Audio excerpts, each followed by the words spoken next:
नमस्कार दोस्तों, आप सभी का स्वागत है हमारे इस करंट अफेयर्स प्रोग्राम प्रीलिम्स 2020 में। आज हम लोग कुछ महत्वपूर्ण टॉपिक को लेकर चर्चा करेंगे, जिसमें पहला टॉपिक है ऑपरेशन संजीवनी, और दूसरा सनराइज मिशन, और तीसरा टॉपिक है वायनाड वन्यजीव अभ्यारण्य, और चौथा टॉपिक है कोडेन्य वन्यजीव अभ्यारण्य, और पांचवा युक्ति पोर्टल, और जो छठा टॉपिक है आज का वैश्विक खुशहाली रिपोर्ट 2020। इसमें हम लोग जानेंगे कि भारत का कौन सा स्थान है और प्रथम स्थान पर कौन देश है। और आज का अंतिम टॉपिक है ई वे बिल, इसको समझेंगे ये ई वे बिल क्या है और तथा क्यों चर्चा में है। तो चलिए साथियों, हम लोग आज का सेशन स्टार्ट करते हैं। आज के सेशन का पहला टॉपिक ऑपरेशन संजीवनी है। तो सबसे पहले आपको ये ध्यान रखना है कि इसका संबंध किससे है।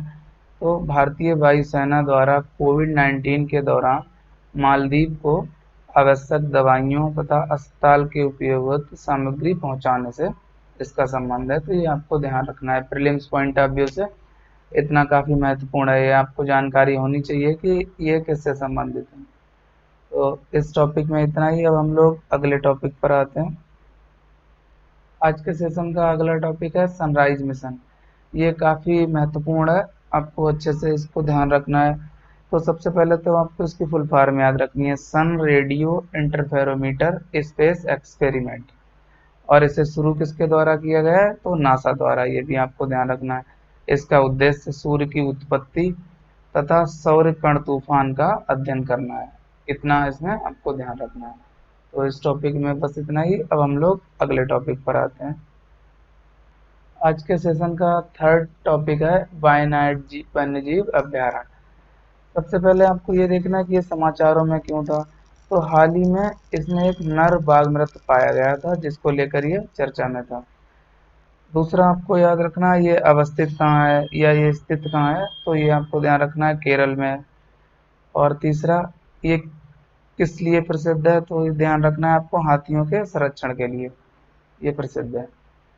और इसमें अंतिम बात जो आपको याद रखनी है, इससे होकर बहने वाली नदियाँ कामबिनी, पनामाराम और मंथावादी और कालिंदी, ये इससे होकर बहने वाली कुछ नदियाँ हैं। ये भी प्रीलिम्स में पूछा जाता है, तो इस पर भी आपको फोकस करना है। अब हम लोग अगले टॉपिक पर आते हैं। आज के सेशन का जो अगला टॉपिक है कौंडिन्य वन्यजीव अभ्यारण्य के बारे में। सबसे पहले ये देखना है कि ये समाचारों में क्यों था। तो हाल ही में इसमें एक जंगली हाथी को बचाया गया था, जिसको लेकर यह चर्चा में था। दूसरा, इसकी अवस्थिति आंध्र प्रदेश, ये भी आपको ध्यान रखना है। और तीसरा, ये किस लिए प्रसिद्ध है, तो आपको ध्यान रखना हाथियों के संरक्षण के लिए।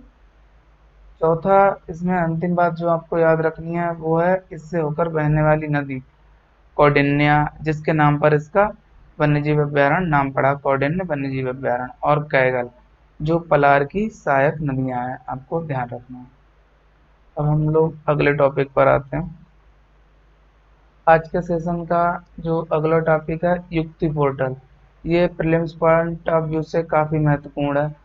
सबसे पहले तो आपको इसकी फुल फॉर्म याद रखनी है, यंग इंडिया कॉम्बैक्टिंग कोविड-19 with knowledge technology and innovation.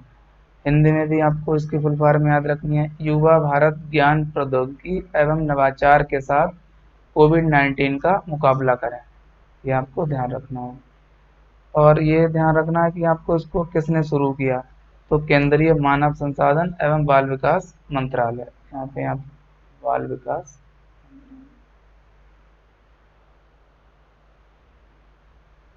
ये भी इतना ही, बाल विकास या विकास मंत्रालय, आपको ध्यान रखना है। दूसरा, इसका उद्देश्य शारीरिक एवं मानसिक रूप से देश के अकादमिक समुदाय को स्वस्थ रखना, इसका मुख्य उद्देश्य है। तो इस टॉपिक में इतना ही। अब हम लोग अगले टॉपिक पर आते हैं। आज के सेशन का जो छठा टॉपिक है वैश्विक खुशहाली रिपोर्ट 2020 के बारे में। तो सबसे पहले तो आपको ये प्रीलिम्स पॉइंट ऑफ व्यू से याद रखना है, इसे जारी कौन करता है, तो सतत विकास समाधान नेटवर्क इसे जारी करता है, SDSN, आपको ध्यान रखना है। अब इससे संबंधित जो कुछ मुख्य बिंदु हैं हम लोग उन पर नज़र डालते हैं। पहला है इसमें 153 देशों को शामिल किया गया। 2020 में जो इसका सर्वेक्षण हुआ या जो रिपोर्ट बनी उसमें कुल 153 देश शामिल थे। दूसरा इसमें आपको याद रखना है, इसमें सबसे खुशहाल देश फिनलैंड था। दूसरे और तीसरे स्थान पर डेनमार्क और स्विट्जरलैंड है। ये भी ध्यान रखना है आपको। ये भी काफी महत्वपूर्ण है भारत के संदर्भ में। इस वर्ष भारत का स्थान 144वां है। भारत का स्थान अपने पड़ोसी देशों नेपाल, पाकिस्तान, बांग्लादेश और श्रीलंका, चीन से खराब स्थिति में है। ये आपको ध्यान रखना है। चौथा जो अंतिम बिंदु है आपको ध्यान रखना है, सबसे निचले स्थान पर जिम्बाब्वे और अफगानिस्तान है और एक दक्षिण सूडान। ये भी ध्यान रखिए आप। अब हम लोग नेक्स्ट टॉपिक पर आते हैं। आज के सेशन का ये अंतिम टॉपिक है। इसके बाद हम लोग कुछ एमसीक्यू पर नजर डालेंगे।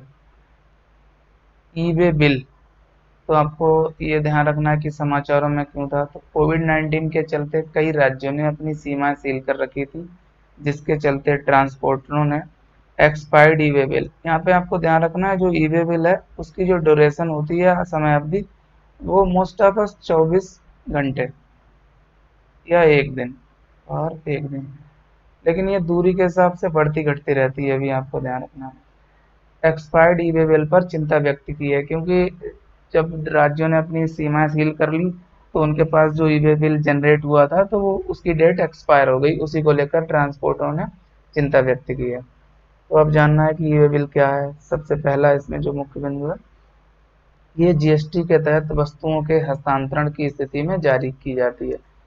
ये आपको ध्यान रखना है। दूसरा, नियमानुसार 50,000 रुपये, आपको ध्यान रखना है, ये 50,000 रुपये से अधिक मूल्य की वस्तु जिसका हस्तांतरण 10 किलोमीटर से अधिक दूरी के लिए किया जाना है, पर इसे आरोपित करना आवश्यक है। ये आपको ध्यान रखना है, अनिवार्य है। अब इससे संबंधित जो कुछ मुख्य बिंदु हैं उन पर नजर डालते हैं। तीसरा जो मुख्य बिंदु है, यदि लीगल ई वे बिल निर्गमित किए बिना या जनरेट, इसको आप इंग्लिश में कहते हैं जनरेट, किए बिना वस्तुओं की आवाजाही की जाती है तो कर अधिकारी उस पर 10,000 रुपये जुर्माना कर से राशि या कर से राशि जो भी अधिक हो लगा सकते हैं। कर की राशि, आपको कर की राशि जो भी अधिक हो वो लगा सकते हैं। अगर कर की राशि 10,000 रुपये से अधिक है तो वो लगाई जाएगी। चौथा जो अंतिम बिंदु है, नागरिकों की सुविधा के लिए एलपीजी, खाद्य वस्तुएं, गहने इत्यादि 150 उत्पादों को इससे मुक्त रखा गया है। तो ये भी आपको ध्यान रखना है। अब हम लोग इससे संबंधित जो एमसीक्यूज हैं उन पर नजर डालते हैं। आज के सेशन का पहला एमसीक्यू ई वे बिल से संबंधित है। तो ई वे बिल के बारे में सही नहीं है, ये आपको बताना है इनमें से कौन से कथन ई वे बिल के बारे में सही नहीं है। पहला, ये 1,000 रुपये के सामान को 10 किलोमीटर दूर हस्तांतरण करने पर लगाया जाता है। अभी हम लोगों ने देखा है ये 50,000 रुपये तक के सामान को 10 किलोमीटर दूर हस्तांतरण करने पर लगाया जाता, तो ये तो सही होगा नहीं। दूसरा, इसके ना होने पर कोई जुर्माना नहीं है। अभी हम लोगों ने देखा था कि 10,000 रुपये जुर्माना है, या कर की राशि 10,000 रुपये से अधिक होगी तो वो जुर्माना लगाया जाएगा। तो इस प्रकार इसके जवाब सी होगा, आपको ध्यान रखना है। अब हम लोग नेक्स्ट एमसीक्यू पर आते हैं। आज के सेशन का जो नेक्स्ट एमसीक्यू है, कौंडिन्य वन्यजीव अभ्यारण्य के बारे में। आपको ये बताना है कि कौंडिन्य वन्यजीव अभ्यारण्य कहाँ अवस्थित है। पहला ऑप्शन है महाराष्ट्र, दूसरा केरल और तीसरा तेलंगाना, और जो डी अंतिम ऑप्शन है आंध्र प्रदेश। तो अभी हम लोगों ने देखा था कि कौंडिन्य वन्यजीव अभ्यारण्य आंध्र प्रदेश में है, ये आपको ध्यान रखना है। तो इसका जवाब डी होगा। अब हम लोग नेक्स्ट एमसीक्यू पर आते हैं।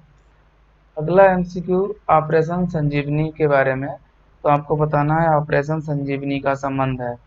पहला, श्रीलंका में आवश्यक दवाई और अस्पताल रसद रसद या सामग्री या सामान, ये आपको ध्यान रखना